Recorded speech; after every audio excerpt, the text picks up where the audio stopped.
अवधूत चिंतन श्री गुरुदेव दत्त श्री स्वामी समर्थ सर्व स्वामी भक्तांचे माझ्या चॅनलवर खूप खूप स्वागत। स्वामीची कृपा तुम्हा सर्वांवर राहो ही स्वामीचरणी प्रार्थना। तर आता येणार आहे चातुर्मासातली पहिली संकष्टी। त्या ह्या संकष्टीला आपण एक उपाय करायचा आहे। काळ्या तिळाचा एक अत्यंत प्रभावी उपाय आपल्याला करायचा आहे। तुमच्या कुटुंबावरचे विघ्न सर्व संकट दूर व्हावीत यासाठी आपल्याला हा उपाय करायचा आहे। यावेळी 2 तारखेला रविवारी संकष्टी आलेली आहे। प्रत्येक महिन्यात संकष्टी चतुर्थी येतात, पण प्रत्येक महिन्यातील संकष्टी चतुर्थीचं महत्त्व वेगवेगळं आहे। या चातुर्मासातल्या संकष्टी चतुर्थीचं महत्त्व वेगळं आहे। ही आहे गजानन संकष्ट चतुर्थी। कुठल्याही गणपती बाप्पांच्या व्रतामध्ये संकष्टी चतुर्थीचं व्रत हे एकदम सर्वोत्कृष्ट आणि एकदम सर्वोच्च मानलं जातं। कारण की गणपती बाप्पा ही आपली प्रथमची देवता आहे की ज्याचं सगळ्यात प्रथम आपण कुठल्याही कार्य करताना आपण ज्या प्रतिमेचं पूजन करतो ती गणपती बाप्पाची असते। सगळ्यांना माहितीच असेल गणपती बाप्पा हे विघ्नहर्ता आहेत, म्हणजे सगळ्या विघ्नातून आपल्याला दूर काढणारे बाहेर काढणारे गणपती बाप्पा आहेत। गणपती बाप्पा आपल्यावरची सगळी विघ्न दूर करतात आणि सगळी संकट पण दूर करतात। आणि गणपती बाप्पांच्या प्रत्येक नावाला काही ना काही अर्थ आहे। तर पहिला म्हणजे कसं संकट दूर करतात त्यामुळे त्यांना संकटमोचन असं म्हणतात, तर विघ्न दूर करतात म्हणून त्यांना विघ्नहर्ता असं म्हणतात। गणपती बाप्पांच्या प्रत्येक नावामध्ये काही ना काही अर्थ दडलेला आहे। तर काळ्या तिळापासून आपण हा उपाय करणार आहोत। त्या उपायामुळे आपल्या घरातील समस्या दूर होणार आहेत किंवा कमी होणार आहेत किंवा त्या समस्यांचा प्रभाव कमी होणार आहे। त्यामुळे आपल्याला ही सेवा कशी करायची आहे किंवा काही आपण ज्या सेवा करणार आहोत त्याच्याबद्दल मी थोडक्यात माहिती देणार आहे। या दिवशी बहुतेक जणांचे संकष्टी चतुर्थीला उपवास असतात। तुम्ही हा उपाय करण्यासाठी उपवास नाही केला तरी चालेल, पण हा उपाय नक्की करा।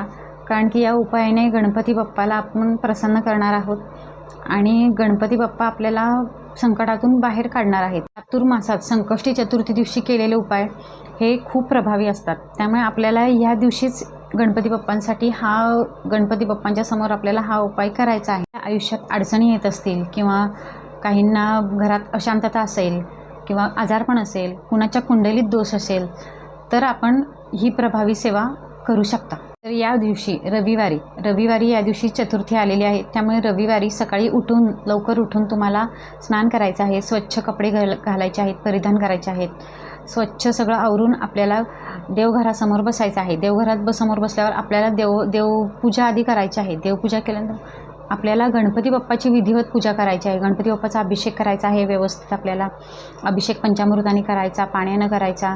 आपल्या गणपती बाप्पांचा अभिषेक झाल्यानंतर आपल्याला गणपती बाप्पांना देवारात विराजमान करायचं आहे आणि त्यावर आपल्याला हळद कुंकू व्हायचं आहे, अक्षता व्हायच्या आहेत, दुर्वांची जुडी किंवा गणपती बाप्पाला लाल जास्वंदीचे फूल आवडते तर तुम्ही लाल जास्वंदीचे फूल अर्पण करायचे आहे। तुमच्याकडे नसले तर कुठलेही केले तरी चालेल। बाप्पांसमोर दिवा लावायचा आहे, त्या दिव्याचं पण आपल्याला पूजन करायचं आहे। त्या दिवाळीला आपण हळदी कुंकू लावायचं आहे, फूल व्हायचं आहे।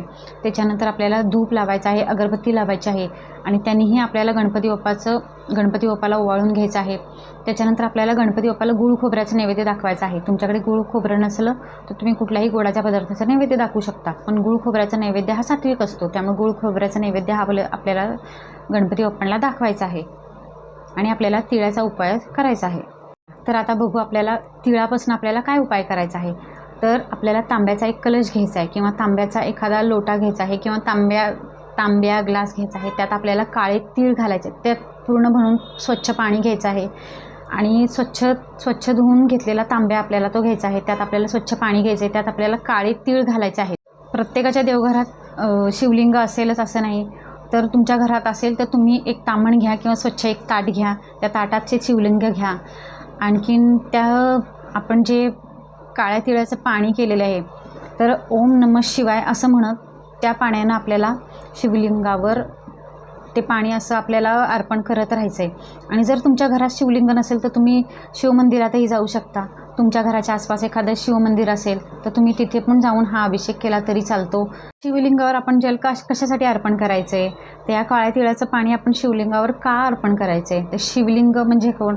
महादेव हे गणपती बाप्पाचे पिताश्री आहेत किंवा वडील आहेत। त्यामुळे आपण गणपती बाप्पांना प्रसन्न करण्यासाठी आधी त्यांच्या वडिलांची आपल्याला सेवा करायची आहे। काळे तीळ घालून जे आपण जल तयार केले ते आपण शिवलिंगाला अर्पण केलं तर त्या दिवशी आपण शिवलिंगावर अर्पण केलेल्या जलामुळे गणपती बाप्पा आपल्यावर प्रसन्न होणार आहेत कारण की आपण गणपती बाप्पांच्या पिताश्रींची सेवा करत आहोत, तर त्यामुळे गणपती बाप्पा आपल्यावर प्रसन्न होणार आहेत. आणि ह्या आपण अर्पण केलेल्या जलामुळे आपण जी गणपती बाप्पांची ही सेवा करणार आहोत काळ्या तिळाच्या पाण्याची, त्यामुळे गणपती बाप्पा आपल्यावर प्रसन्न होणार आहेत.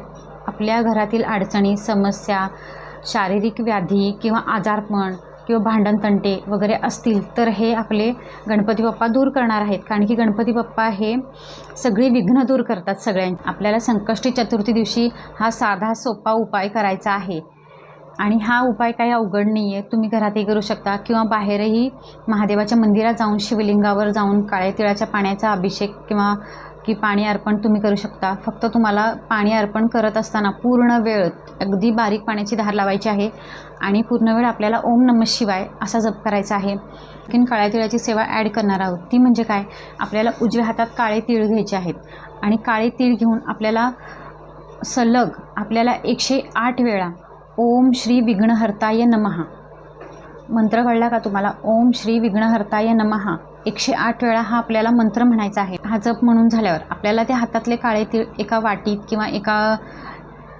कागदाच्या पुडीत बांधून ठेवायचे आहेत किंवा एका वाटीत काढले, एका छोट्या डिशमध्ये काढले तरी चालतील आणि ते घरातील कुठल्याही एका कोपऱ्यात तुम्हाला ठेवायचे आहे. मांत्रिक केलेले तीळ आपण जेव्हा घराच्या कोपऱ्यात ठेवतो तेव्हा तुमच्या घरातील नकारात्मकता किंवा घरातील सगळे प्रॉब्लेम्स किंवा घरात अशांतता असेल तर हे सगळे खेचून घेतात हे काळे तीळ आणि आपल्या घरात शांतता वाढण्यास मदत होते.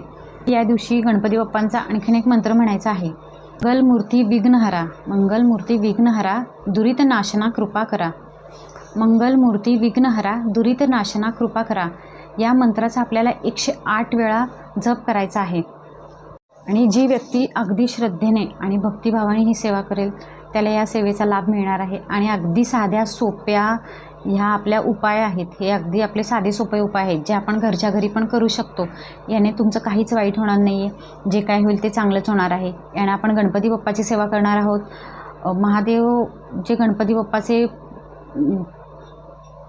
वडील आहेत, पितृ आहेत, त्याची आपण सेवा करणार आहोत. त्यामुळे आपल्याला या सेवेचे खूप छान फळ मिळणार आहे.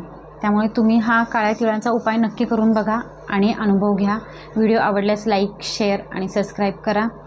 काही प्रश्न असल्यास कमेंटमध्ये विचारा. श्री स्वामी समर्थ.